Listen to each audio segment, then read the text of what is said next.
Hey guys, good evening. कैसे हैं सभी लोग? चैनल पे लाइव आ जाइए। आपका टेस्ट नंबर 10 जो कि कुछ ही मिनट में स्टार्ट होने वाला है गाइस। आज हम लोग केमिस्ट्री का टेस्ट लगाने जा रहे हैं और जो नए स्टूडेंट हैं मैं उनको बता देना चाहता हूं टाइमिंग। आप अपने स्क्रीन के माध्यम से देख सकते हैं। डेली टेस्ट 7 पीएम में इस चैनल पे चलता है, यानी कहने का मतलब 7 बजे डेली टेस्ट स्टार्ट हो जाता है गाइस। और वो जो चैनल है जो आप अभी देख रहे हैं, स्टडी इंडिया अड्डा 2.0, और जो पॉलिटेक्निक का क्लासेस जो चल रही है वो स्टडी इंडिया अड्डा चैनल पे चल रहा है। उसका मैं आपको टाइमिंग बता देना चाहता हूं। आप लोग मेंशन कीजिए ताकि इतना देर में 1 से 2 मिनट के बाद सभी बच्चे जुड़ जाएं। उसके बाद अपना टेस्ट को एज यूजुअल स्टार्ट किया जाए, ठीक है गाइज। तो 8 बजे टाइमिंग की बात करें तो 8 बजे सुबह में आपको फिजिक्स केमिस्ट्री का क्लासेस अल्टरनेट मिलता है। यह स्टडी इंडिया अड्डा मेन चैनल पे आपको क्लासेस चल रहा है। उसके बाद 2 बजे आपको जो बच्चों क्लासेस मिलती है वो मैथ का क्लासेस मिलती है, ठीक है। ये पॉलिटेक्निक का क्लासेस हो गया। ये जो क्लासेस आपको हो गया पॉलिटेक्निक का। और कुछ बच्चों बोल रहे थे पारा मेडिकल का। पारा मेडिकल में बच्चों बायोलॉजी पूछा जाता है, तो बायोलॉजी के लिए आपको इस टेस्ट में डिस्क्रिप्शन बॉक्स में दिया हुआ है। बायोलॉजी का क्लासेस भी चल रहा है गाइस, वो 12 बजे से चलता है। बायोलॉजी का क्लास आपको 12 बजे से चलता है। वो इंडिया 247 पे चलता है। चैनल का नाम है इंडिया 247। मैम के द्वारा बहुत ही धांसू तरीका से बायोलॉजी का क्लास करवाया जा रहा है। और बायोलॉजी का क्लास जिनको करना है वो अपने लिंक डिस्क्रिप्शन में देख सकते हैं। इस वीडियो को डिस्क्रिप्शन में आपको उस चैनल का लिंक दिया हुआ है। उसके बाद कुछ बच्चों बोल रहे थे कि सर पीडीएफ नहीं डाउनलोड कर पाते हैं सही से। तो पीडीएफ के लिए मैं आपको बताना चाहता हूं, आप अपने स्क्रीन के माध्यम से देखेंगे। पीडीएफ आप 3 ऑप्शन से डाउनलोड कर सकते हैं। या तो आप टेलीग्राम ज्वाइन कर लीजिए, या व्हाट्सएप ज्वाइन कर लीजिए, या फिर डायरेक्ट गूगल से आप डाउनलोड कर सकते हैं गाइस। लेकिन अगर आपको प्रॉब्लम हो रहा है टेलीग्राम ज्वाइन करने में, व्हाट्सएप ज्वाइन करने में, तो सिंपली आप गूगल पे सर्च कीजिए studyindia.com। नहीं तो आप बेशक टेलीग्राम ज्वाइन कर लीजिए, सारा लिंक डिस्क्रिप्शन बॉक्स में दिया हुआ है, ठीक है गाइज। और एक मिनट और रुक जाइए ताकि सारे बच्चे जुड़ जाएं, उसके बाद अपना टेस्ट को स्टार्ट किया जाए, है ना। और जितने बच्चों प्रेजेंट हैं वो वीडियो को लाइक कर दे ताकि पता चल जाए कि सारे बच्चे प्रेजेंट हो गए हैं। और उसके बाद टेस्ट को अपना स्टार्ट किया जाए। अब वीडियो को शेयर करें क्योंकि ये सेशन आप लोग के लिए करवाया जा रहा है। और जो नए बच्चे हैं वो चैनल को जरूर सब्सक्राइब कर लें, ठीक है ना। ये सेशन आप लोग के लिए करवाया जा रहा है और ये सेशन के लिए कुछ भी नहीं लिया जा रहा है। सबसे बड़ी बात, बिल्कुल फ्री ऑफ कॉस्ट में आपको क्लासेस भी करवा रहे हैं, फ्री में स्टडी मटेरियल प्रोवाइड करवा रहे हैं, फ्री में टेस्ट ले रहे हैं। बस आपसे एक चीज बोलते हैं कि वीडियो को लाइक करें और वीडियो को शेयर करें। तो क्यों आप लोग नहीं करते हैं गाइस? वीडियो को शेयर लाइक जरूर करें सभी लोग, है ना। चलिए, आपको स्क्रीन के माध्यम से एक चीज बताना भूल गया। जो डाउनलोड करना होता है पीडीएफ, वो आप अपने स्क्रीन के माध्यम से देख सकते हैं। पीडीएफ है तो देखिए, सभी लोग अपने स्क्रीन पे देखिए। पीडीएफ के लिए आपको क्या सर्च करना पड़ेगा? आपके पास मोबाइल है, मोबाइल में गूगल होता है, studyindia.com सर्च कीजिएगा। जब studyindia.com सर्च कीजिएगा तो स्टडी इंडिया का होम पे आपको सर्च करना होगा। उसके बाद आप देख सकते हैं स्टडी इंडिया का अड्डा का जो वेबसाइट है, वेबसाइट खुल गया है। उसके बाद रिजल्ट के आसपास में मोबाइल में 3 डॉट सिंबल आपको दिखेगा, उस पर क्लिक कीजिएगा तो ऊपर वाला मेनू जो है वो आपको मिल जाएगा। क्लास पीडीएफ पे क्लिक कीजिए। क्लास पीडीएफ पे क्लिक करने के बाद आपको अगर डिप्लोमा का डाउनलोड करना चाहते हैं, पॉलिटेक्निक का स्टडी मटेरियल देखिए अवेलेबल है। पैरामेडिकल का भी अवेलेबल है। टेस्ट भी जो हम लोग लगा रहे हैं वो टेस्ट भी अवेलेबल है, देख सकते हैं सारा अपलोड हो रहा है। और इसे आप क्लिक कीजिएगा गाइस, तो क्लिक करने के बाद आप देख सकते हैं सारा टेस्ट। और सारा देखिए लिस्ट में मिल गया। क्लास 38 तक पीडीएफ अपलोड हो चुका है। और टेस्ट का भी पीडीएफ देखिए, टेस्ट नंबर 7 तक पीडीएफ अपलोड हो चुका है। इसलिए यहां से जाकर आप डाउनलोड कर सकते हैं। डाउनलोड करके अपना स्टडी को और बूस्टअप कर सकते हैं। मैं सबसे बोल रहा हूं कि पीडीएफ जरूर डाउनलोड करें क्योंकि पीडीएफ आप लोग के लिए दिया जाता है, ठीक है ना गाइज। तो चलिए हम लोग टेस्ट को स्टार्ट करते हैं। टेस्ट स्टार्ट करने से पहले टेस्ट का नियम आप लोग देख लीजिए। ये आपके पास जो टाइमर है, ये टाइमर के लिए जो है वो मैं प्रत्येक क्वेश्चन के लिए आपको निर्धारित करूंगा समय, ठीक है। और उसी टाइम में आपको कमेंट करना, तभी आपका कमेंट को, आपका आंसर को कंसीडर किया जाएगा। और एक व्यक्ति एक क्वेश्चन का एक ही आंसर करेंगे। सपोज दैट 1 का आंसर बी हुआ तो एक बच्चा इस टाइप से लिखेंगे 1 का बी, ठीक है बच्चों। चलिए सेशन को स्टार्ट करते हैं। 10 सेकंड का टाइम आपको और दिया जाता है। उसके बाद आपके स्क्रीन पे पहला क्वेश्चन हाजिर होगा। मेरे साथ बिल्कुल एनर्जेटिक होकर पॉजिटिव इन्वायरमेंट में टेस्ट लगाइए और हॉनेस्टी दिखाना बहुत ज्यादा जरूरी है। मैं बोल रहा हूं डिजिटल क्लासरूम में मैं आपको न देख सकता हूं, न आप हमको देख सकते हैं, है ना। बस हम लोग मतलब इंटरेक्ट, फिजिकली इंटरेक्ट नहीं हो सकते हैं, बस हम लोग देख सकते हैं स्क्रीन के माध्यम से, है ना बच्चों। इसलिए हॉनेस्टी दिखाइए, हॉनेस्टी दिखाना बहुत ज्यादा जरूरी है। और हॉनेस्टी दिखाइएगा, अगर आप अपने अंदर से हॉनेस्ट हैं तो आपको आपके मंजिल तक पहुंचने में कोई नहीं रोक सकता। इस बात को मेंशन कर लीजिए सभी लोग। चलिए सर सेशन को स्टार्ट किया जाए। सभी लोग वीडियो लाइक और लाइक कर देंगे गाइस। 10 9 8 7 6 5 4 3 2। फर्स्ट क्वेश्चन आपके स्क्रीन पे रही रहा। क्वेश्चन 1, स्ट्रेप्टोमाइसिन क्या है? स्ट्रेप्टोमाइसिन क्या है, इस क्वेश्चन के लिए मैं आपको 15 सेकंड का टाइम निर्धारित करता हूं गाइस। आपका टाइम स्टार्ट हुआ। सभी बच्चों कमेंट करें 15 सेकंड के अंदर। इस टाइप का क्वेश्चन के लिए आपको 10 से 15 सेकंड के टाइम दिया जाएगा। न्यूमेरिकल के लिए मैं 1 मिनट का प्रोवाइड करवाऊंगा। चलिए 3 सेकंड का और टाइम है। सभी लोग कमेंट करें। सभी लोग अपने स्क्रीन पे देखेंगे, टाइम अप हुआ। सभी लोग अपने स्क्रीन पे देखेंगे। आपसे पूछा जा रहा है स्ट्रेप्टोमाइसिन क्या है? ऑप्शन सी, 1 का जो सी बोले उनका बिल्कुल राइट आंसर है। स्ट्रेप्टोमाइसिन एक तरीका का एंटीबायोटिक मेडिसिन है गाइस। चलिए move on next question. Next question की ओर मूव ऑन करते हैं। और मैं आपको बता रहा हूं जो बच्चों इस चैनल से स्टडी कर रखे हैं उनको 30 में से 25 प्लस स्कोर करना है गाइस। लास्ट में सब अपना स्कोर ईमानदारी पूर्वक कमेंट कीजिएगा कि 30 में से कितना आया। सब बच्चों का कमेंट को मॉनिटरिंग किया जाता है, इस बात को मेंशन कीजिएगा। Next question that's on your screen, question number 2। इस क्वेश्चन के लिए मैं आपको प्रोवाइड करवाता हूं 30 सेकंड का टाइम। इस क्वेश्चन के लिए आपको 30 सेकंड का टाइम प्रोवाइड किया जाता है। चलिए आपका टाइम स्टार्ट हुआ। सभी लोग सोल्व करेंगे। क्वेश्चन कहा जा रहा है किसी धातु के क्लोराइड में 60% क्लोरीन है तो धातु का तुल्यांकी भार आपसे पूछा जा रहा है। मेटल का इक्विवेलेंट वेट आपसे पूछा जा रहा है। सभी लोग सोल्व करें और उसके बाद इस क्वेश्चन का राइट आंसर करेंगे। 14 सेकेंड का टाइम आपके पास और है। 9 8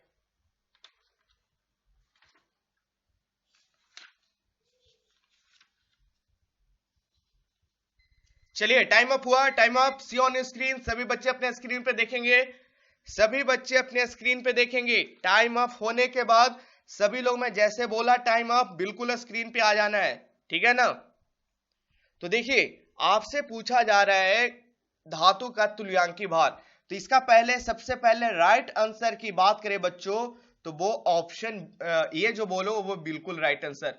क्वेश्चन 2 का ए जो बोले बिल्कुल राइट आंसर है। आपको Q1 लेकर चलना है, ये क्वेश्चन नंबर पे ना जाना है। ये सारी अलग अलग बुक से कलेक्ट करते हैं क्वेश्चन, इसलिए इसका नंबरिंग चेंज होता है। आपको Q1 पे ध्यान देना है। क्वेश्चन 2 का जो ए बोले उनका बिल्कुल राइट आंसर। कैसे बना समझिएगा, जिनसे नहीं बना। इक्विवेलेंट वेट जिसे तुल्यांकी भार कहते हैं बच्चों, वो क्या होता है?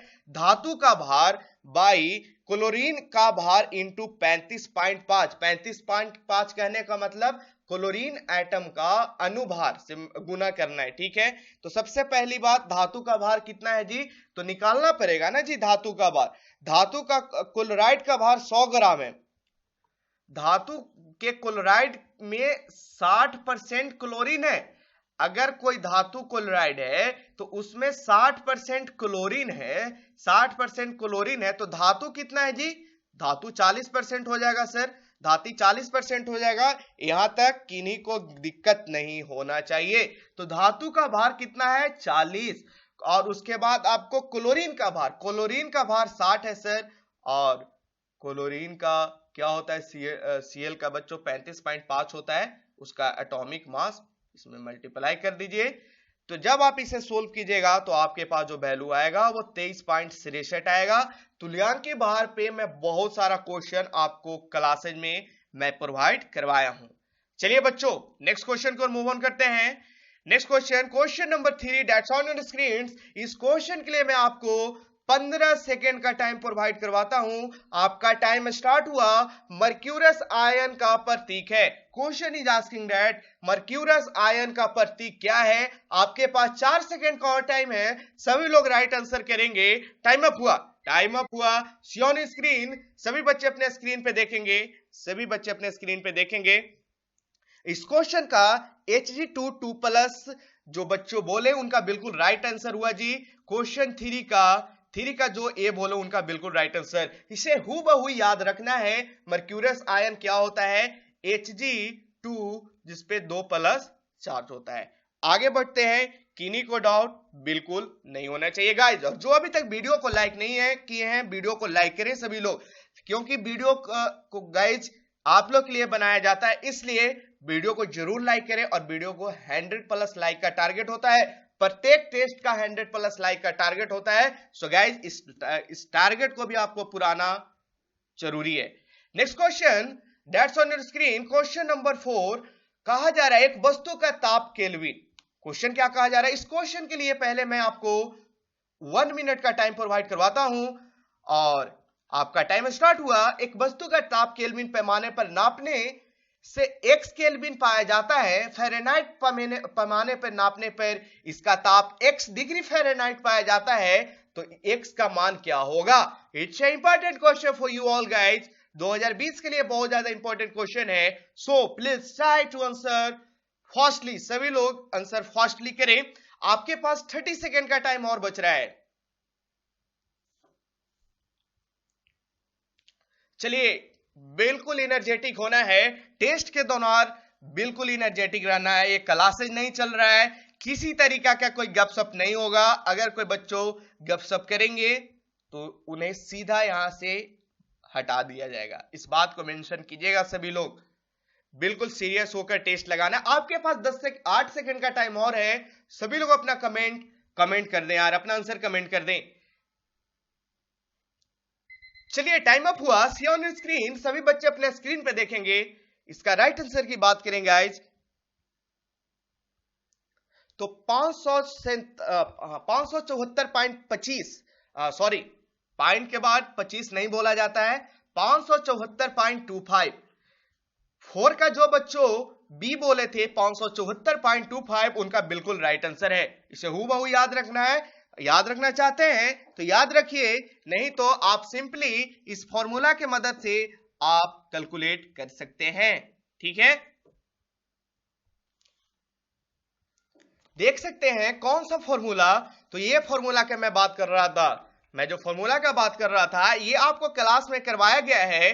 Degree Celsius, degree kelvin, degree Fahrenheit सब कुछ में मैं करवाया था गाइस, है ना। सब कुछ में करवाया गया था। मैं यहाँ पे जो कॉन्सेप्ट यूज हो रहा है ये कॉन्सेप्ट लगाना है। f-32/9 is equal to k minus 273/5। Simple सी बात है। डिग्री एफ में कितना दे रखा है? x डिग्री फ़ारेनहाइट, केल्विन में x केल्विन दिया हुआ है, तो x का मान पूछना है। तो सिंपल सी यहाँ पे आपको पुट करना है। ये डिग्री एफ में कितना दे रखा है? x डिग्री, पुट कर दिए भाई 32/9। केल्विन में कितना दे रखा है? x केल्विन, ये भी पुट कर दिए 273/5। अब इसे आप सोल्व कीजिएगा तो आपके पास जो सॉल्यूशन करने के बाद जो वैल्यू आएगा गाइस वो x का वैल्यू आएगा वो 500। आप लोग सॉल्यूशन कर लीजिएगा, मैं सॉल्यूशन करूंगा तो टाइम कुछ ज्यादा लग जाएगा। ये टेस्ट है इसलिए मैं आपको प्रोसेस बता रहा हूं। ये प्रोसेस के माध्यम से आप सॉल्यूशन करके देख सकते हैं वीडियो एंड होने के बाद। ठीक है, किन्हीं को दिक्कत नहीं। नेक्स्ट क्वेश्चन की ओर मूव ऑन करते हैं। क्वेश्चन नंबर 5 ये आपके स्क्रीन पे रहा। इस क्वेश्चन के लिए मैं 15 सेकेंड का टाइम निर्धारित करता हूं। आपका टाइम स्टार्ट हुआ। सूर्य प्रकाश के प्रिज्म द्वारा वर्णन क्रम के रंगों में सर्वाधिक आवृत्ति वाला रंग क्या होता है? जिसका सबसे ज्यादा फ्रीक्वेंसी होता है वो आपसे पूछा जा रहा है। टाइम अप हुआ। सी ऑन स्क्रीन, सभी बच्चे अपने स्क्रीन पे देखेंगे। इस क्वेश्चन का राइट आंसर की बात करेंगे गाइस। हाँ, इस क्वेश्चन का राइट आंसर की बात करें तो ऑप्शन डी जो बोल रहे थे वो बिल्कुल करेक्ट आंसर बोल रहे थे। ऑप्शन डी बिल्कुल राइट हुआ। आपसे पूछा जा रहा है जी सर्वाधिक आवृत्ति उसी का होगा जिसका तरंगदैर्घ्य यानी वेवलेंथ, जिसका वेवलेंथ जिसका कम उसका फ्रीक्वेंसी सबसे ज्यादा। वेवलेंथ लैम्डा से लिखते हैं, फ्रीक्वेंसी एन और म्यू से रिप्रेजेंट करता है। वेवलेंथ कहने का मतलब हिंदी में तरंगदैर्घ्य हो गया, तरंगदैर्घ्य, और फ्रीक्वेंसी यानी आवृत्ति।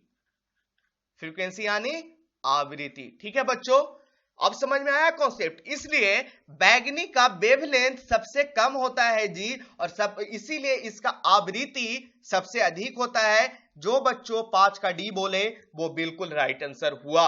आइए नेक्स्ट क्वेश्चन को मूव ऑन करते हैं। अगर यही क्वेश्चन में आपसे पूछे कि कौन सा रंग है जिसका सर्वाधिक सर्वाधिक ना जिसका सबसे कम तरंग दैर्ध्य है, जिसका सबसे कम वेवलेंथ होता है, तो वो बैगनी लगाकर आना है।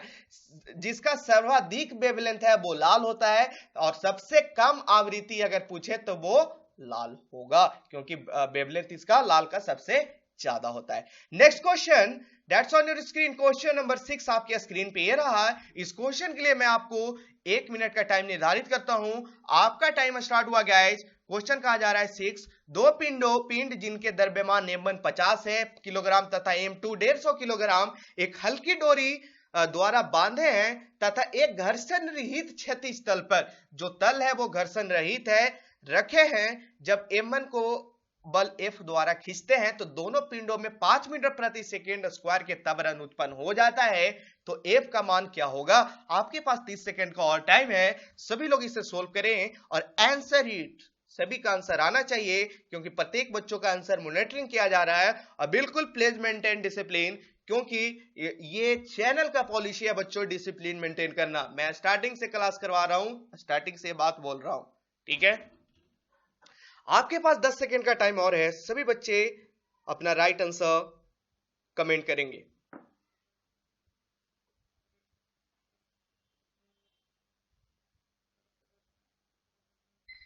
चलिए जी, टाइम अप हुआ। सी ऑन स्क्रीन, सभी बच्चे अपने स्क्रीन पे देखेंगे।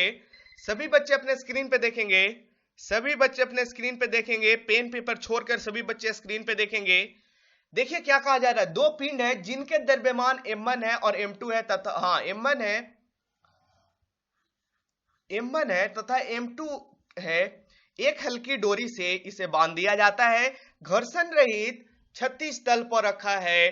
तो दोनों पिंडों 5 मीटर प्रति एक्सेलरेशन भी दे रखा है। तो आपको एफ का मान निकाल रहा है। This is a concept. ये कॉन्सेप्ट को हम लोग एनएलएम में पढ़ाई करते हैं, न्यूटन लॉज ऑफ मोशन। ये 11th में पढ़ना होता है गाइस, लेकिन आपके 10th लेवल पे ये कॉन्सेप्ट इसलिए यहां पे पूछा गया है क्योंकि ये क्वेश्चन आपके लेवल का ही है। 11th लेवल पे ये क्वेश्चन नहीं है, ये आपके लेवल पे क्वेश्चन है। सभी बच्चों जानते हैं कि फोर्स का बल का फॉर्मूला होता है मास गुने एक्सेलरेशन। मास गुण द्रव्यमान गुने त्वरण होता है फोर्स का बल का फॉर्मूला। तो जाहिर सी बात है, मास कितना है, m1 है कितना है जी 50 केजी, m2 कितना हो गया 150 केजी, यानी 50 प्लस 150 मास m1 m2 को ऐड कर देंगे, क्योंकि फोर्स जो लग रहा है वो दोनों ऑब्जेक्ट पे लगेगा। रस्सी से यहां बांधा हुआ है, इसलिए दोनों ऑब्जेक्ट पे फोर्स लगेगा। और त्वरण आपको 5 मीटर पर सेकेंड के स्क्वायर का त्वरण दे रखा है। जब इसे सोल्व करेंगे तो 200 गुने 5, जो बच्चों ऑप्शन ए बोल रहे थे 1000 न्यूटन का फोर्स, उनका बिल्कुल राइट आंसर हुआ जी। 6 का ए बोले वो बिल्कुल राइट आंसर हुआ। यहां तक किन्हीं को डाउट होना ही नहीं चाहिए। आगे मूव ऑन करते हैं। चलिए आगे मूव ऑन करें। नेक्स्ट क्वेश्चन, क्वेश्चन नंबर 7 ये रहा आपके स्क्रीन पे। इस क्वेश्चन के लिए मैं आपको मात्र 1 मिनट का टाइम प्रोवाइड करवाता हूं। आपका टाइम स्टार्ट हुआ। एक कंपित वस्तु 1 सेकंड में 240 कंपन करती है। वायु में ध्वनि का चाल दे रखा है। कंपित वस्तु के द्वारा किए गए 15 कंपनों में वायु में ध्वनि कितनी दूर जाएगी, ये आपसे पूछा जा रहा है। आपके पास 45 सेकंड का और टाइम है। सभी लोग सोल्व करेंगे, उसके बाद राइट आंसर देंगे।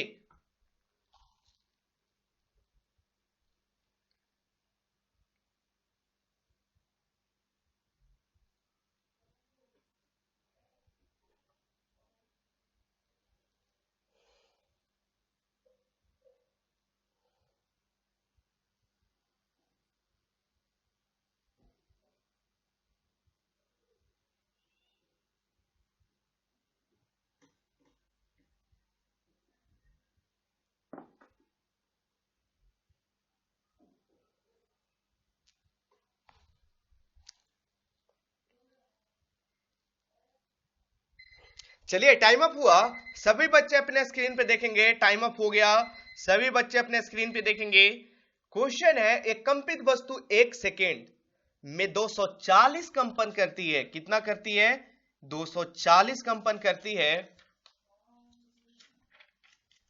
उसके बाद वायु में ध्वनि का चाल आपको दिया हुआ है, कितना होता है? 320 मीटर प्रति सेकेंड होता है। कंपित वस्तु के द्वारा किए गए 15 कंपनों में वायु में ध्वनि कितनी दूर जाएगी, ये आपसे पूछा जा रहा है। ये क्वेश्चन बहुत इजी क्वेश्चन है, बस सोचकर इसे बनाना है। चलिए मैं आपको समझा रहा हूं, समझिएगा, अपने स्क्रीन के माध्यम से सभी लोग समझिएगा। 240 कंपनों में लिया गया समय 1 सेकेंड। लिख सकते हैं 240 कंपनों में, 240 कंपनों में कितना लिया जा रहा है टाइम? 1 सेकेंड लिया जा रहा है। एक कंपन में लिया गया समय, अब हम एक कंपन में समय निकाल लेते हैं बच्चों। तो 1/240 लिख सकते हैं, यहां तक किन्हीं को डाउट? 1/240 सेकेंड। 15 कंपन में लिया गया समय, 15 कंपन में लिया गया समय हम लोग क्या लिख सकते हैं बच्चों? 15 गुने 1/240। यहां तक किन्हीं को दिक्कत? That is equal to 1/16 second. तो ध्वनि द्वारा इस समय तय की गई दूरी निकालना है आपको। तो सिंपल सी दूरी का फॉर्मूला लगा दीजिए बच्चों। क्या होता है सर? दूरी का फॉर्मूला टाइम गुने चाल होता है। चाल कितना दे रखा है? ध्वनि का चाल 320 मीटर प्रति सेकेंड। 320 टाइम कितना? 15 कंपन में 15 कंपनों में वायु में ध्वनि में कितना टाइम लग जाता है बच्चों? लिया गया समय 1/16 सेकेंड जो निकाले हैं उसे पुट कर देंगे। तो जब इसे सोल्व कीजिएगा तो 16 दूनी 32, 20 मीटर। यानी जो बच्चों डी बोल रहे थे 7 का, वो एब्सोल्युटली राइट हुए जी। किन्हीं को डाउट नहीं होना चाहिए। अगर डाउट है तो आप प्रीवियस लेक्चर चैनल के जो क्लासेज है उसे करें। मैं सभी लोग से बोल रहा हूं जो नए स्टूडेंट है, आज अपना 43-44 क्लास तक कंप्लीट हो गया है, सबको करना बेहद जरूरी है guys. Next question that's on your screen, question number 8। किसी संयंत्र का शक्ति स्तर 1 वाट है, प्रति सेकंड विखंडित होने वाला यूरेनियम नाभिक की संख्या क्या होगी? इस क्वेश्चन के लिए मैं आपको 10 सेकंड का टाइम निर्धारित करता हूं। आपका टाइम स्टार्ट हुआ जी। सभी लोग राइट आंसर बताएंगे। एक बात आपको पता होना चाहिए कि यूरेनियम के एक नाभिक के विखंडन से 2000 मेगा इलेक्ट्रॉन वोल्ट ऊर्जा प्राप्त होती है। आज सुबह का क्लास में हूबहू मैं रटवाया हूं। चलिए टाइम अप हुआ, सभी बच्चे अपने स्क्रीन पे देखेंगे। आपको पता है बच्चों कि एक नाभिक विखंडन करता है, एक नाभिक विखंडन करता है, इसे याद रखना है, विखंडन करता है तो कितना उत्पन्न होता है? 200 मेगा इलेक्ट्रॉन वोल्ट ऊर्जा उत्पन्न होता है। बिल्कुल सही बात। तो प्रति सेकंड विखंडित नाभिकों की संख्या, मैं बोल रहा हूं प्रति सेकंड विखंडित नाभिकों की संख्या डायरेक्ट लिख दे सकते हैं सर, प्रति सेकंड में 1/200 लिख सकते हैं। बिल्कुल, यहां तक किन्हीं को दिक्कत नहीं होना चाहिए। मेगा इलेक्ट्रॉन वोल्ट इसे चेंज कर लीजिए, 200 गुने इलेक्ट्रॉन वोल्ट को चेंज करिएगा वोल्ट में, तो 1.6 इंटू 10⁻⁻19 हो गया। बिल्कुल, और उसके बाद मेगा को चेंज कीजिएगा तो 10⁻6 से मल्टीप्लाई कर दीजिएगा। जब इसे आप सोल्व कीजिएगा तो 3.125 इंटू 10⁻10 आएगा आपके पास। Right answer that's option A, बिल्कुल राइट आंसर हुआ जी। जो बच्चों 8 का ये बोले उनका एब्सोल्युटली राइट आंसर हुआ। नेक्स्ट क्वेश्चन की ओर मूव ऑन करते हैं। दैट्स अ क्वेश्चन नंबर 9 आपके स्क्रीन पे रहा। इस क्वेश्चन के लिए मैं आपको निर्धारित करता हूं गाइस 1 मिनट का टाइम। चलिए इसे सोल्व कीजिए। इस क्वेश्चन के लिए 30 सेकेंड ही इनफ था, लेकिन अब 1 मिनट का मैं आपको टाइम प्रोवाइड करवा दिया। चलिए सोल्व कीजिए। क्वेश्चन नंबर 9, दो चालक श्रेणी क्रम में जोड़े जाते हैं तो इक्विवेलेंट रेजिस्टेंस, जिसे तुल्य प्रतिरोध कहते हैं, 25 ओम है। जब उसे समांतर क्रम में जोड़ते हैं तो उसका इक्विवेलेंट रेजिस्टेंस 4 ओम है। तो चालकों का प्रतिरोध क्या होगा, ये आपसे पूछा जा रहा है।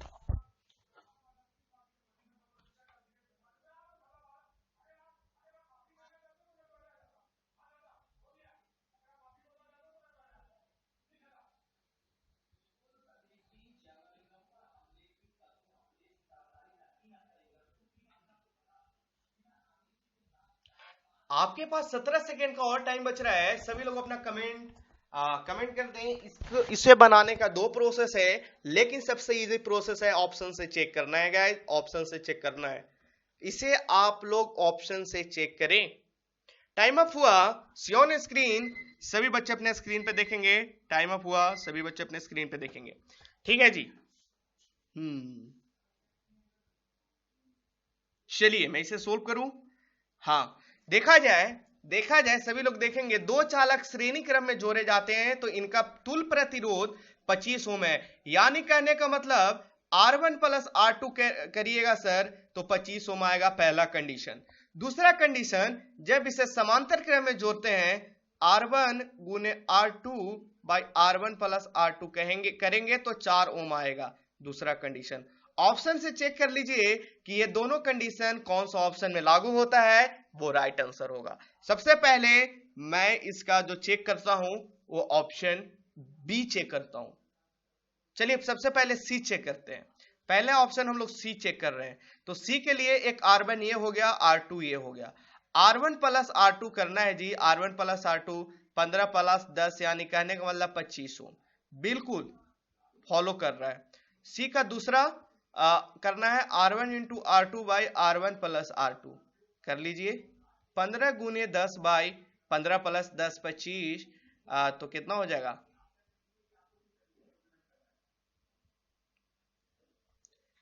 150 बाई 25। जब इसे सोल्व कीजिएगा तो 4 मरतबे नहीं कटेगा, 25 चौको 100 यानी 4 मरतबे नहीं कटेगा। तो ऑप्शन ये जो है वो बिल्कुल इसे फॉलो नहीं करता है। ऑप्शन सी जो है वो ए को फॉलो कर रहा है, ये वाला स्टेटमेंट को फॉलो कर रहा है, ये बी है, बी को फॉलो स्टेटमेंट को नहीं कर रहा है। अब हम लोग देखते हैं, इसलिए ऑप्शन सी राइट आंसर नहीं होगा। अब हम लोग देखते हैं बच्चों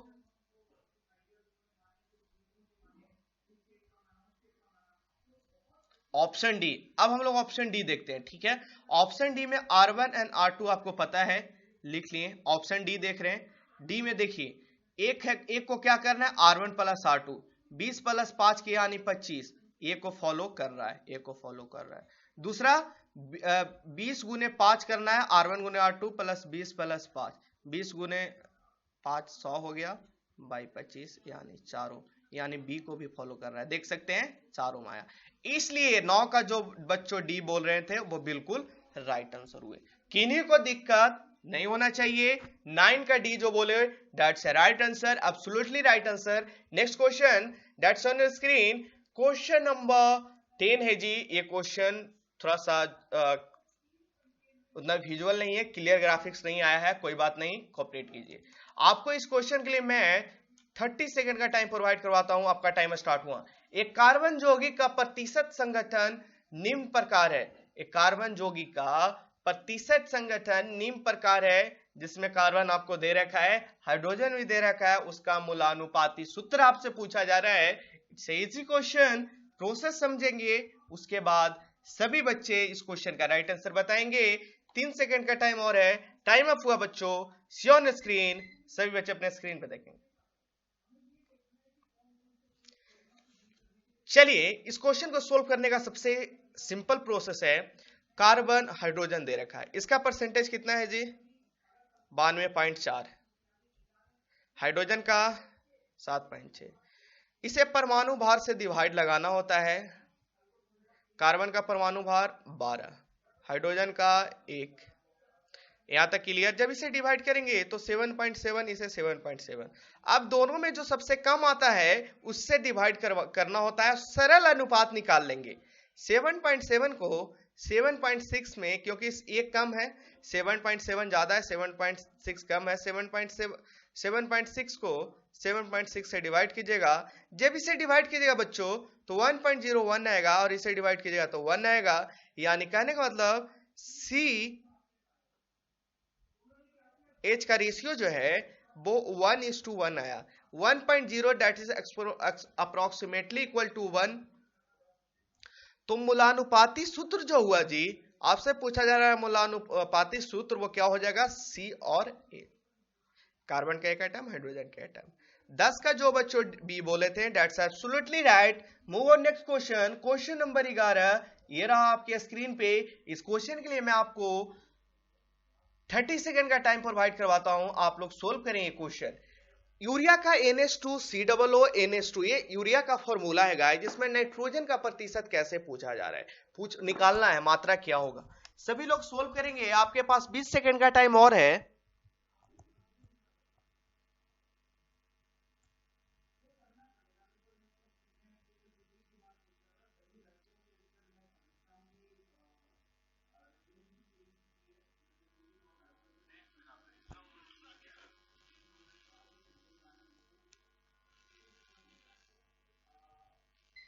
चलिए टाइम अप हुआ गाइस, टाइम अप हुआ। सी ऑन स्क्रीन, सभी बच्चे अपने स्क्रीन पे देखेंगे, सभी बच्चे स्क्रीन पे देखेंगे जी।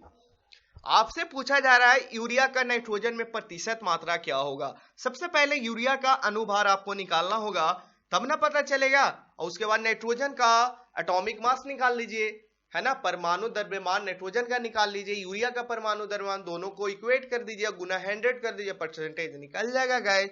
सिंपल से जैसे परसेंटेज निकालते हैं वैसे इसका परसेंटेज निकालना है। अपने स्क्रीन पे देखेंगे, सबसे पहले यूरिया का अनुभार निकाल रहे हैं, यूरिया का अनुभार निकाल रहे हैं, यानी NH2CONH2। नाइट्रोजन का एक एटम का भार कितना होता है बच्चों, 14 होता है। हाइड्रोजन का एक एटम का एक होता है, दो एटम के लिए 2 गुने 1 लिख दिए सर।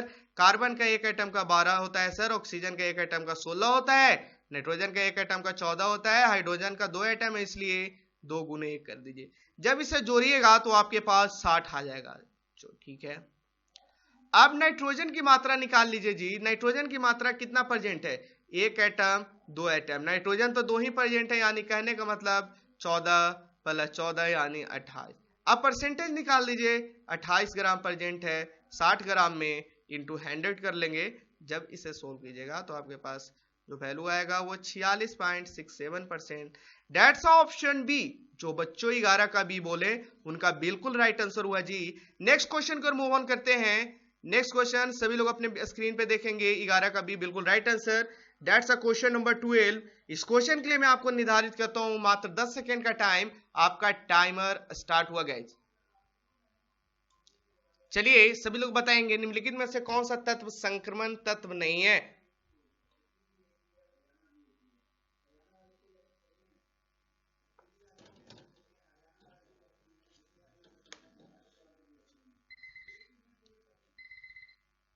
टाइम अप हुआ गाइस, टाइम अप हुआ। कौन सा संक्रमण तत्व नहीं है। संक्रमण तत्व वो होता है जो डी ब्लॉक में रखे गए होते हैं। संक्रमण तत्व वो होता है जो डी ब्लॉक में रखे हुए होते हैं। तो आपको ये स्कैंडियम, Hg, Pd ये सब सारा डी ब्लॉक में मिल जाएंगे, लेकिन टीन जो है वो पी ब्लॉक में मिलता है। इसलिए ऑप्शन बी जो बोल रहे थे वो बिल्कुल राइट आंसर है। आपसे पूछा जा रहा है संक्रमण तत्व नहीं है तो टीन ये पी ब्लॉक तत्व, पी ब्लॉक का तत्व है बच्चों। किन्हीं को डाउट नहीं होना चाहिए। नेक्स्ट क्वेश्चन मूव ऑन करें, और सभी लोग वीडियो को लाइक करके 100 लाइक का टारगेट पूरा दे गाइस, क्योंकि मैं देख रहा था आप लोग लाइक का टारगेट पूरा नहीं करते हैं टेस्ट का। तो वीडियो को लाइक करें, आपको लाइक का टाइम अभी दिया जाता है। जो बच्चों लाइक नहीं है वीडियो को सभी लोग लाइक कर दो, उसके बाद नेक्स्ट क्वेश्चन की ओर मूव ऑन करेंगे।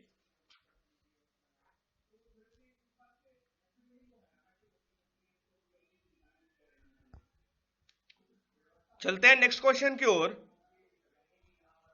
क्वेश्चन नंबर 13 ये आपके स्क्रीन पे ये रहा। इस क्वेश्चन के लिए मैं आपको 10 सेकंड का टाइम प्रोवाइड करवाता हूं। Time start now. 15 सेकंड का टाइम दिया गया। कौन सी धातु, question is asking non metal, room temperature पे द्रव में होता है गाइस, ये आपको बताना है।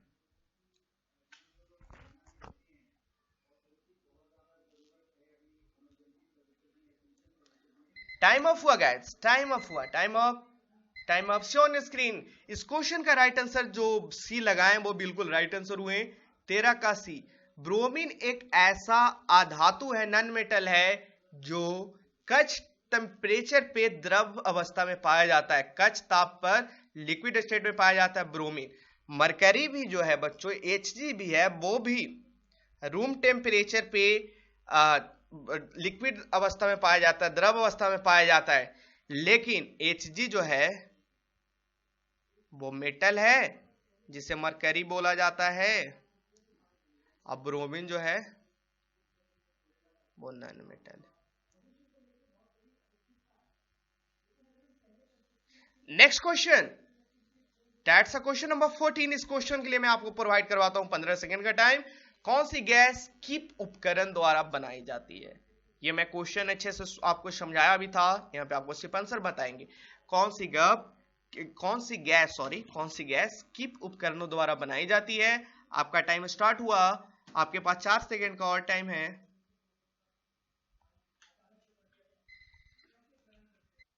टाइम अप हुआ। सभी लोग अपने स्क्रीन पे देखेंगे, जो बच्चों ऑप्शन डी बोले उनका बिल्कुल राइट आंसर हुआ।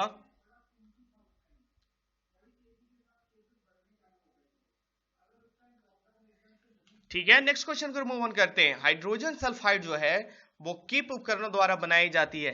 Next question, that's on your screen, question number 15। It's important question. इस क्वेश्चन के लिए आपको मैं 30 सेकंड का टाइम निर्धारित करता हूं। आपका टाइम स्टार्ट हुआ। एसिटिलीन में सिग्मा और पाई बॉन्ड की संख्या आपसे पूछा जा रहा है जी। सिग्मा कितना होता है, पाई बॉन्ड कितना होता है? रट के मैं क्लास में याद करवाया था। एसिटिलीन का सूत्र क्या होता है, एसिटिलीन का स्ट्रक्चर क्या होता है, एसिटिलीन कैसे बनता है? राइट आंसर आना चाहिए सभी से।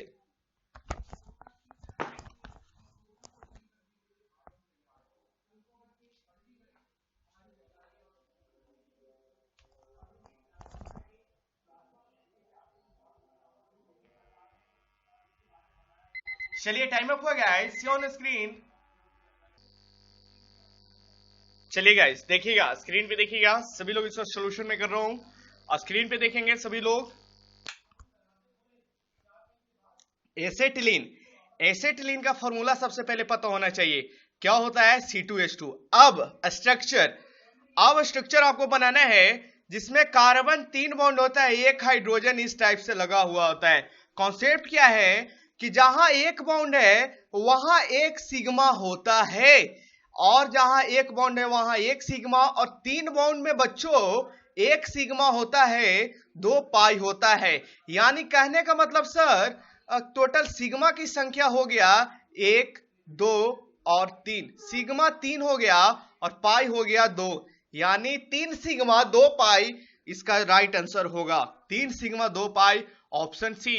15 का सी बोले जिनका एब्सोल्युटली राइट आंसर हुआ गाइस। ठीक है, किन्हीं का डाउट? अगर वही 2 बॉन्ड रहा, अगर 2 बॉन्ड है तो 2 बॉन्ड के बीच एक सिग्मा एक पाई होता है, इसे याद रखिएगा।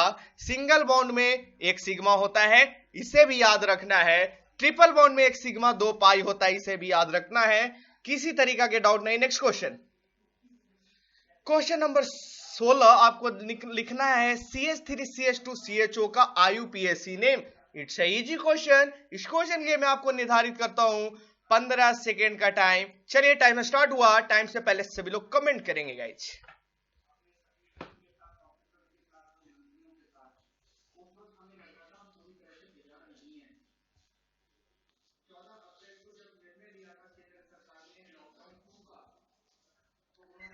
Time up, time up. Simple सी बात है, आपके पास CHO लास्ट में लगा हुआ है, यानी कहने का मतलब एल्डिहाइड ग्रुप। एल्डिहाइड ग्रुप के लास्ट में जो यूज करते हैं जी, सफिक्स की बात कर रहे हैं, वो AL यूज करते हैं। तो प्रोपेनल, प्रोपेनल, प्रोपेनल इसका राइट आंसर हुआ। प्रोप में नल यूज कर दिए, AL, प्रोपेनल। ये ऑप्शन भी जो बोल रहे थे बिल्कुल राइट आंसर हुआ।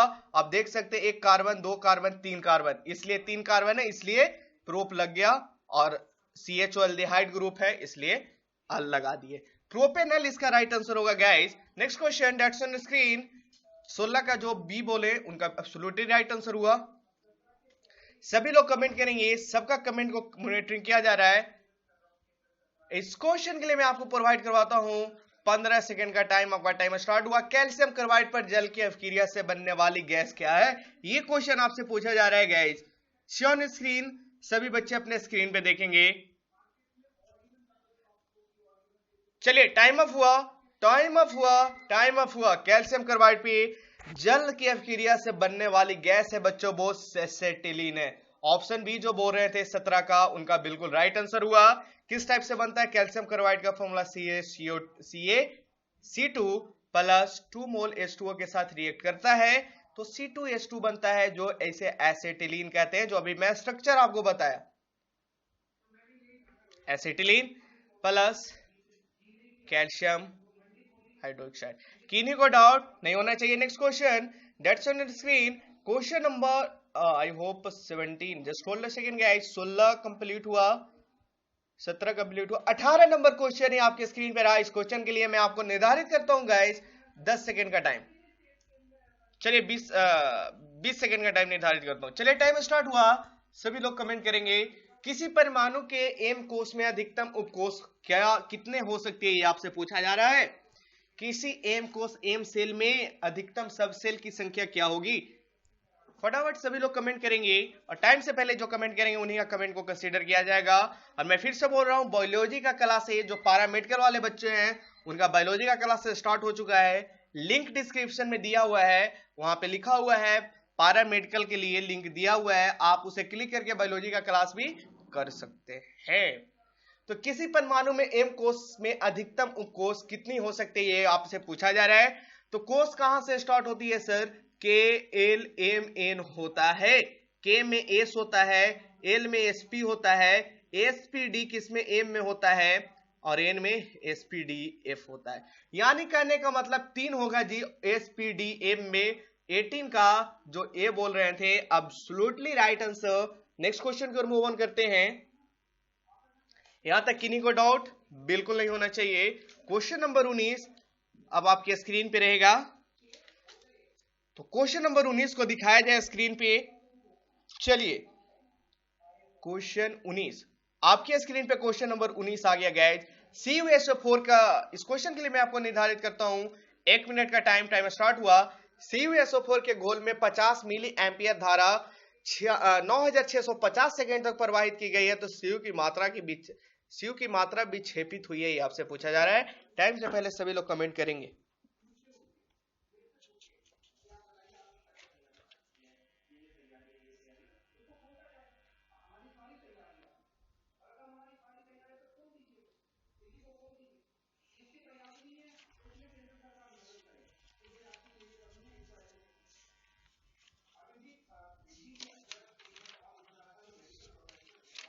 चौबीस सेकेंड का टाइम आपके पास और है।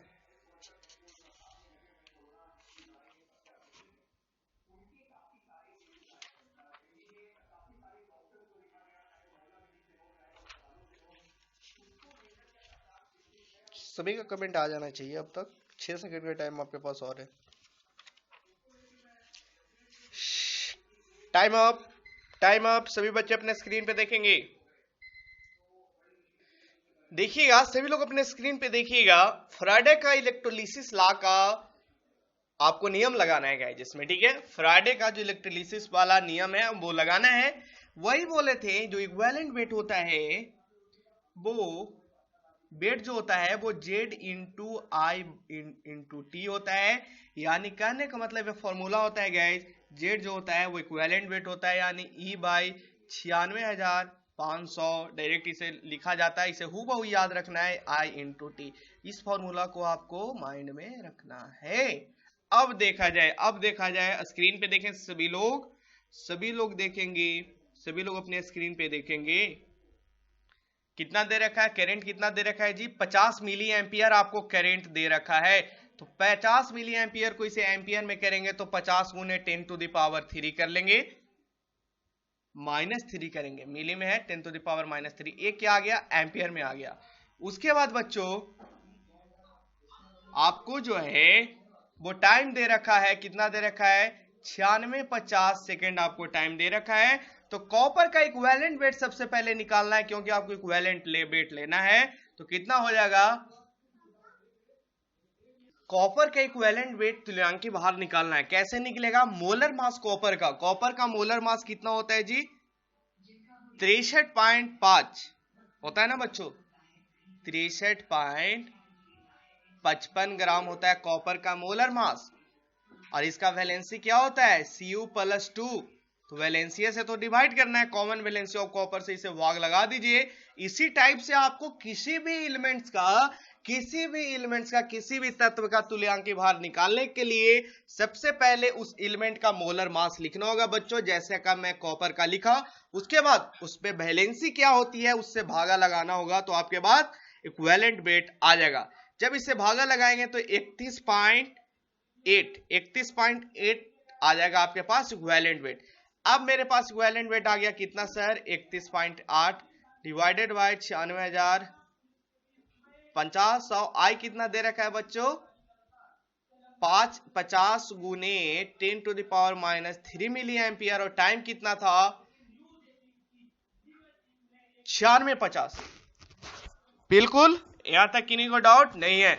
अब जब इसे आप सोल्व कर लीजिएगा, अपने आप से सोल्व कीजिएगा, तो सोल्व करने के बाद जो आपके पास वैल्यू आएगा बच्चों, ऑप्शन बी बिल्कुल 0.159 ग्राम। ये सब आपको 12th में पढ़ना है इलेक्ट्रोलिसिस में, बस आपको ये याद रखना है। इक्विवेलेंट वेट कैसे निकलता है, तुल्यांकीय भार कैसे निकलता है, वो जो भी एलिमेंट्स है उसका मोलर मास को उसका वैलेंसी से भाग लगा दीजिएगा तो आपके पास इक्विवेलेंट वेट निकल जाएगा। तो मैं कॉपर का निकाल लिया 31.8, उसके बाद इसे इस फॉर्म में पुट अप कर दिया तो आपके पास वैल्यू आ गया। ऑप्शन बी जो बोल रहे थे 19 का, दैट्स एब्सोल्युटली राइट क्वेश्चन। मुझे पता है कुछ कुछ बच्चों को डाउट होगा, तो आप लोग अगर डाउट है तो मैं जब क्लास करवाऊंगा तो उस क्लास में आइएगा, मैं वहां पे आपको इस चीज को सॉल्यूशन करवा देंगे बहुत अच्छे तरीके से, केमिस्ट्री का अच्छे से कॉन्सेप्ट समझा दूंगा थ्योरी में।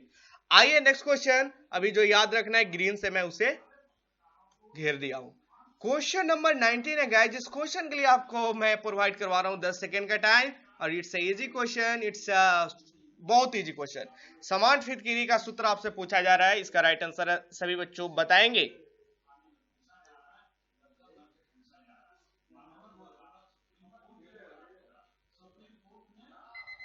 टाइम ऑफ हुआ K2SO4.L2SO4 का होल थराइज डॉट 24H2, यानी ऑप्शन बी जो बोल रहे थे 19 का, उनका बिल्कुल राइट आंसर हुआ। Next question that's on your screen, question number 20 देखेंगे सभी लोग। इस क्वेश्चन के लिए मैं आपको 1 मिनट का टाइम प्रोवाइड करवाऊंगा, क्योंकि ये क्वेश्चन न्यूमेरिकल है। सोचिए और बनाइए। एक 100 लीटर H2 में संयोग करने के लिए O2 का आयतन लेना क्या होगा, यह आपसे पूछा जा रहा है।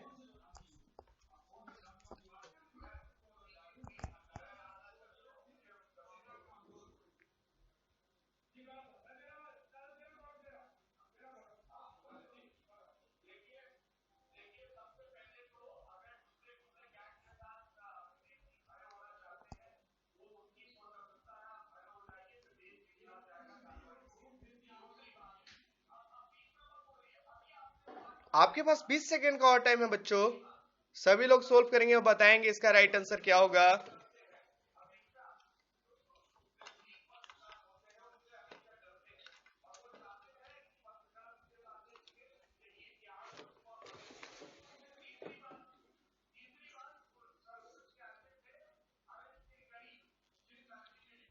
टाइम अप हुआ, ऑन स्क्रीन, सभी बच्चे अपने स्क्रीन पे देखेंगे। 100 लीटर H2 में संयोग करने के लिए O2 का आयतन पूछा जा रहा है। कुछ क्वेश्चन ऐसा कहा रहा है, इसलिए सबसे पहले आपको लिखना पड़ेगा रिएक्शन।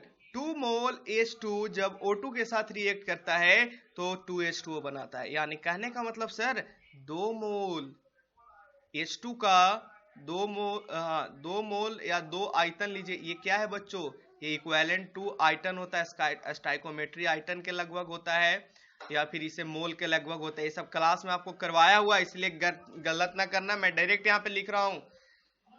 2 लीटर H2 का आवश्यकता O2 का मात्रा कितना है जी, 2 लीटर H2 में O2 का आवश्यकता का 1 लीटर है। देखिए यहाँ 1 है, इसलिए 2 लीटर H2 में O2 का आवश्यकता 1 लीटर है, इसलिए आपसे पूछा जा रहा है 100 लीटर में। तो 100 लीटर H2 में क्या हो जाएगा, 1/2 गुने 100, एकक नियम लगाना है। 1 लीटर H2 में 1/2 हो गया, तो 100 लीटर में 1/2 गुने 100, यानी 50 लीटर। ऑप्शन सी जो बोल रहे थे 20 का, उनका बिल्कुल राइट आंसर हुआ। नेक्स्ट क्वेश्चन, क्वेश्चन नंबर 21, कच्चे फलों को पकाने में प्रयोग किए जाती है। इस क्वेश्चन के लिए आपको 10 सेकेंड का टाइम दिया जाता है। टाइम स्टार्ट हुआ, सभी लोग राइट आंसर देंगे गाइज, बिल्कुल एनर्जेटिक होगा, टेस्ट लगाना है, ठीक है। अब बहुत इंपॉर्टेंट सेशन हो रहा है, टेस्ट मैं बोल रहा हूं ना, टेस्ट लगाना और अपने आप को ईमानदारी पूर्वक जज करना बहुत ज्यादा जरूरी है। टाइम ऑफ हुआ, टाइम ऑफ हुआ। कच्चे फल को पकाने में प्रयोग की जाती है कौन सी चीज कौन सी किसको हम लोग उपयोग करते हैं आपसे पूछा जा रहा है ना। तो इथिलीन, क्या इथिलीन कहने का मतलब सर C2H4। C2H4 को हम लोग कच्चे फल को पकाने में प्रयोग करते हैं, इसे कहा जाता है बच्चों इथिलीन। चलिए 23 का अपना जो बच्चों सी बोले उनका बिल्कुल right answer. Next question that's on screen, question number 22। Alkyne का समान सूत्र आपसे पूछा जा रहा है। इस क्वेश्चन के लिए मैं 10 सेकंड का टाइम निर्धारित करता हूं, आपका टाइम स्टार्ट हुआ।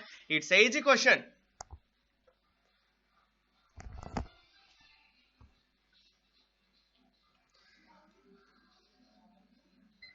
चलिए टाइम अप, टाइम अप। अपने स्क्रीन पे देखेंगे अल्काइन का समान सूत्र क्या होता है, CnH2n-2, CnH2n-2। ये अल्काइन का समान सूत्र है बच्चों, इसे हूबहू याद रखना। एल्केन, अल्काइन, अल्काइल सबका मैं बताया हूं। आपसे पूछा जा रहा है अल्काइन तो CnH2n-2 यानी। नेक्स्ट क्वेश्चन आपके स्क्रीन पे ये रहा, क्वेश्चन नंबर 23। जब सोडियम एसीटेट सोडा लाइम के साथ क्रिया करता है तो क्या बनता है। इस क्वेश्चन के लिए मैं आपको 30 सेकंड का टाइम प्रोवाइड करवाता हूं, आपका टाइम स्टार्ट हुआ। सभी लोग अपने स्क्रीन पे देखेंगे।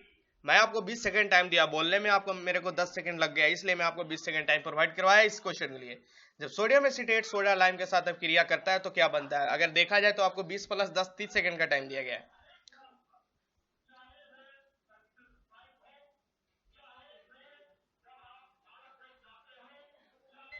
टाइम अप हुआ, अपने स्क्रीन पे देखेंगे। सोडियम एसीटेट यानी कहने का मतलब CH3COONA जब रिएक्ट करके NaOH के साथ with the presence of CaO calcium oxide तो क्या बनता है बच्चों, CH4 + Na2CO3 यानी ऑप्शन डी बिल्कुल राइट आंसर, मीथेन का फॉर्मेशन करता है। जो बच्चों 23 का डी बोल रहे थे उनका राइट आंसर हुआ।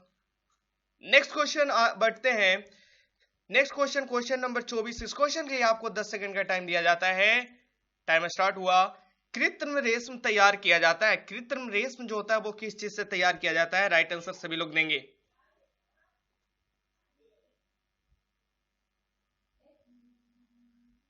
चलिए टाइम अप हुआ, और इस क्वेश्चन का राइट आंसर की बात करें तो ऑप्शन डी, कृत्रिम रेशम जो है बच्चों वो सेलुलोज से तैयार किया जाता है। ठीक है, कृत्रिम रेशम जो है वो सेलुलोज से तैयार किया जाता है। नेक्स्ट क्वेश्चन की ओर मूव ऑन करते हैं। ये क्वेश्चन रहा क्वेश्चन नंबर 25 आपके स्क्रीन पे।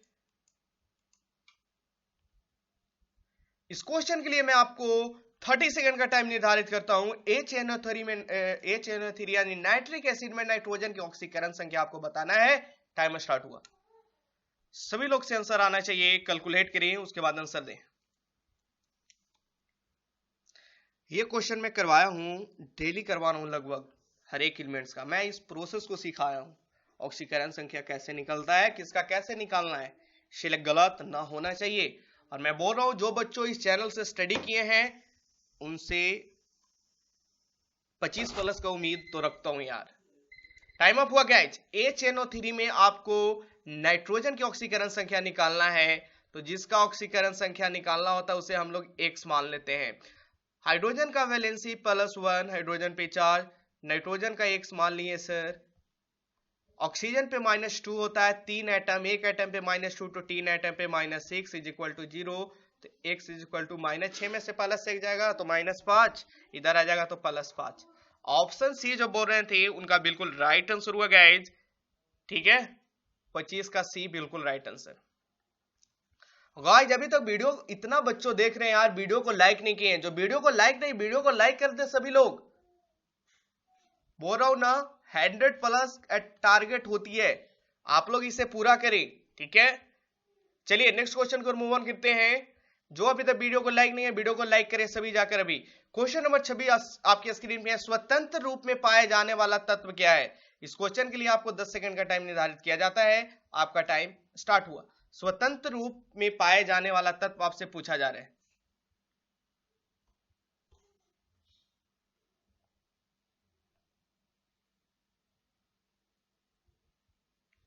चलिए टाइम अप हुआ, अपने स्क्रीन पे देखेंगे सभी। इस क्वेश्चन के राइट आंसर की बात करें, एयू जिसे हॉरस बोला जाता है बच्चों, जिसे गोल्ड बोला जाता है, यह स्वतंत्र रूप में पाए जाने वाले तत्व है फ्री स्टेट में। ठीक है, 26 का सी जो बोले उनका बिल्कुल राइट आंसर हुआ।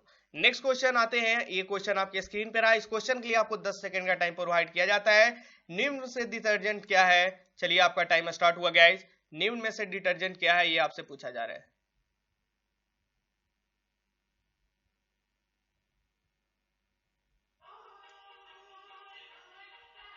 सभी को बताना है निम्न में से डिटर्जेंट क्या है। इस क्वेश्चन का राइट आंसर की बात करें तो 27 का जो बच्चों डी बोले उनका एब्सोल्युटली राइट हुआ बच्चों।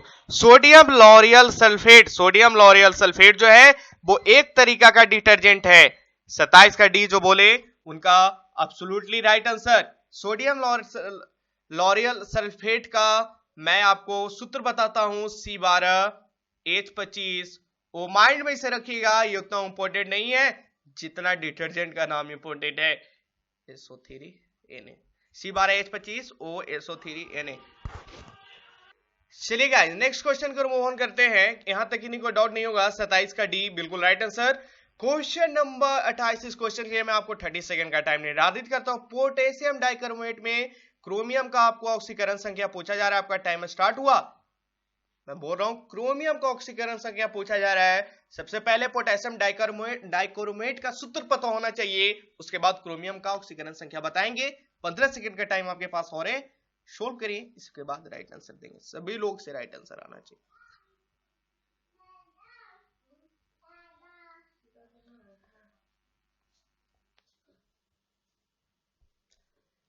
सी ऑन स्क्रीन, टाइम अप हुआ आपका, टाइम समाप्त होता है। पोटेशियम डाइक्रोमेट का सूत्र होता है K2Cr2O7, K2Cr2O7। क्रोमियम का आपको पूछा जा रहा है जी, जिसका पूछा जाता है उसे X मानना होता है।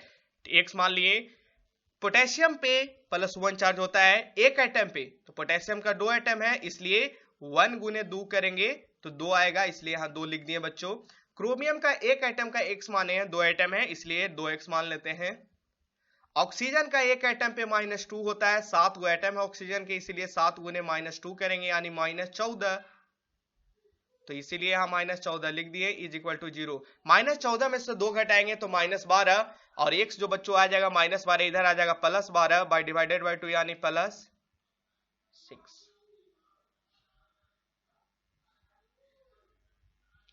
ऑप्शन सी बिल्कुल राइट आंसर हुआ। 28 का सी बिल्कुल राइट आंसर हुआ। किन्हीं को डाउट है बच्चों, किन्हीं को डाउट है, मैं फिर से पूछ रहा हूं, डाउट होना नहीं चाहिए।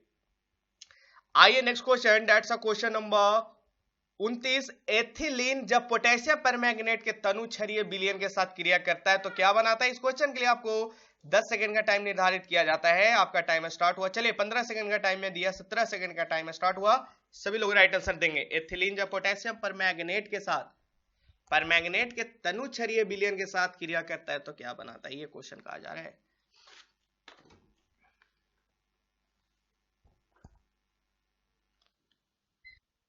टाइम ऑफ हुआ। सी ऑन स्क्रीन, सभी बच्चे स्क्रीन पे देखेंगे।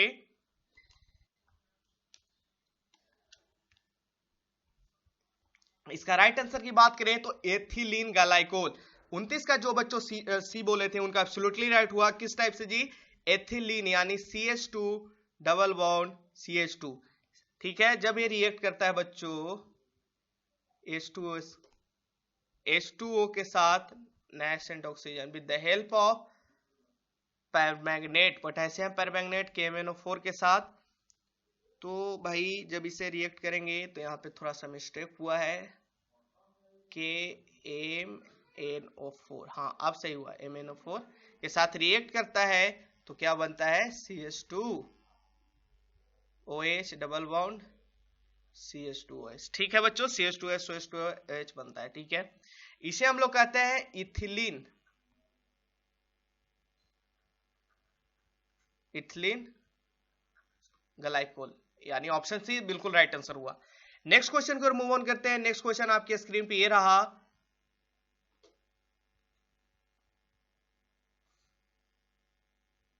चलिए गाइस, आज जो अपना टेस्ट था उसमें 29 क्वेश्चन था। चलिए हाँ 29 क्वेश्चन है, मुझे लगा 30 क्वेश्चन है, नहीं 29 क्वेश्चन था।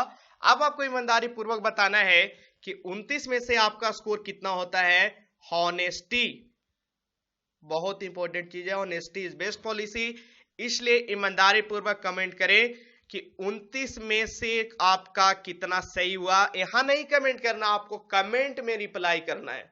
कमेंट में यह भी रिप्लाई करना है कि आपको टेस्ट कैसा लग रहा है, टेस्ट में किसी तरीका का चेंजमेंट चाहिए तो कमेंट जरूर करें। और जब हम इतना मेहनत कर रहे हैं तो आपसे एक उम्मीद रखते हैं गाइस, वीडियो को सभी लोग लाइक करेंगे और वीडियो को एटलीस्ट 5 दोस्त के पास जरूर शेयर करेंगे। आसपास में जितने फैमिली में पॉलिटेक्निक का प्रिपरेशन करना चाहते हैं उन्हें बता दें ऑल इंडिया टेस्ट सीरीज चल रहा है, आप इसे बिल्कुल फ्री ऑफ कॉस्ट में दे सकते हैं ताकि वो बच्चों चैनल से जुड़कर लॉकडाउन में अपना पढ़ाई कर सके।